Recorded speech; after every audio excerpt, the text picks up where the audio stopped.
Greetings, Minecrafters, and welcome to another Minecraft discussion today. We're out here in the woods while we can be, because it'll be hunting season. Actually, it's bow season right now, so we're being careful, but we have till another few weeks, and then it's rifle season, and then little G and I gotta stay close to home because it's not so safe for either one of us. Hey, G. So anyway, my name is Kimberly Quinn, and what am I trying to say? I am thrilled, elated to have this discussion with you today on imagination versus knowledge. And, I'm a big fan of knowledge, obviously. Like in life in general, I'm a huge fan of knowledge. And obviously being in higher education, that kind of just adds to it. And really, so we want to keep the knowledge, obviously. And it's important to realize that knowledge is really about, total fun. To just do like an immersive, fun, have your own little nerd fest. I do that a lot, actually.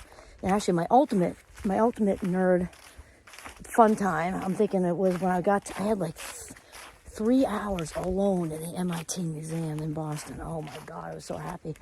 Not disturbed. All kinds of neuron stuff going on there. Anyway, knowledge is also about getting from point A to point B. That matters a lot, okay? Whereas imagination is much bigger and broader and big sky than that. And Einstein said something very paraphrased about, basically imagination being the ticket. Knowledge important, but imagination gets it done kind of thing.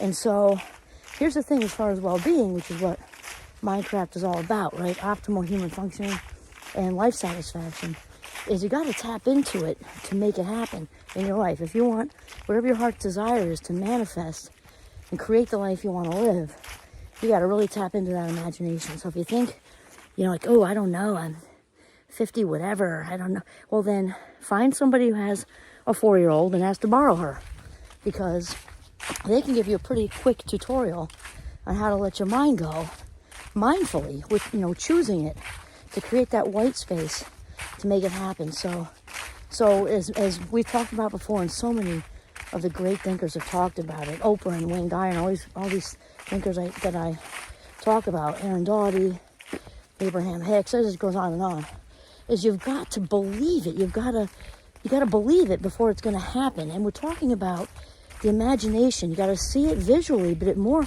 importantly than that is to believe it. You've got to sort of tap in to this is where the imagination comes in.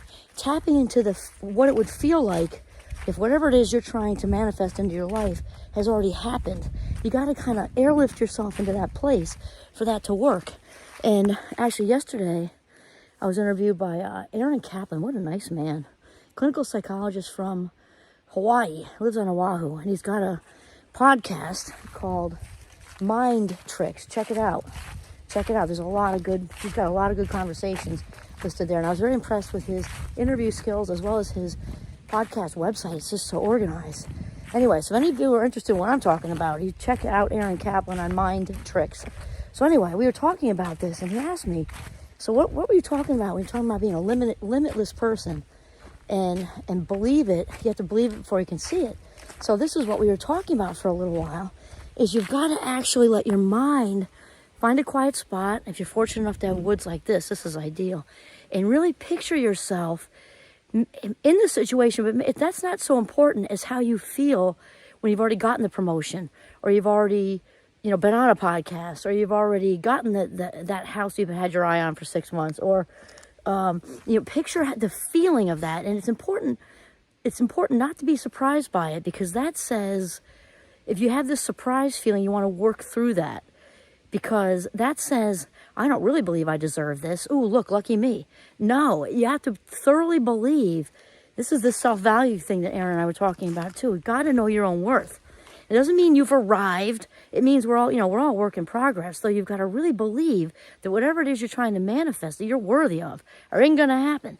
So tap into that feeling. Really focus on what it feels like to have already landed whatever it is you want to land. And then, so this way, when it does show up, you're thrilled, though not surprised. This is very, very important. And then what's also very important, using your imagination too, is be grateful for it before it gets there. I appreciate. Remember that appreciate, think of jewelry, means gains value as we go forward with it, as time goes by or whatever. Appreciate means to gain value. So start appreciating whatever it is now before you have it. And then when it gets here, just open up to the universe, God, source, higher power, however you want to say, that divine, infinite divine intelligence, that infinite divine creative source, that infinite divine love source, however you want to label it, and be thankful now for what's happening. Okay. It's also very important to use the correct words, even in your head when you're talking to yourself. If you have a prayer life, great. If you're talking to good energy in the universe, fine.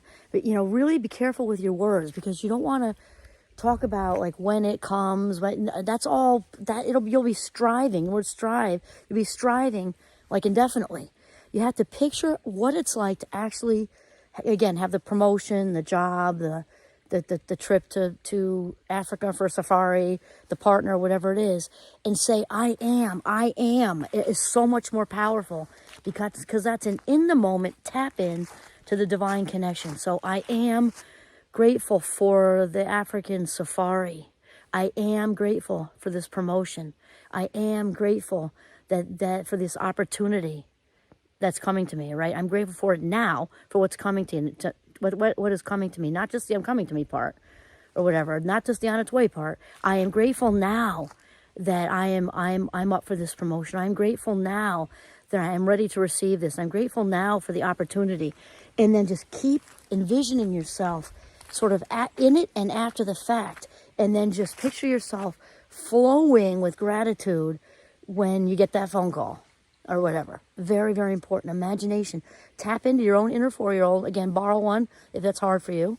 Obviously with permission, because otherwise we call that kidnapping. And borrow one and let him tell you all about it. Big sky. 4-year-olds are great about, making pictures in the clouds. Actually, so am I. It's one of my favorite things to do, actually. But imagination is key for creating the life you want to live. It's absolutely essential. Knowledge is important too. Very, very important. Though, in order to get to that knowing part, we've got to imagine it. Then remember thoughts when they're little, okay, grow up to be beliefs. And then we land in this place of knowing that we can do this, knowing that we can get the promotion. But you got to imagine it first and tap into that feeling and that gratitude of being in that place. Awesome. Okay, this is Kimberly Quinn signing off from the beautiful Notch in northern Vermont. Have a mindful, imaginative day.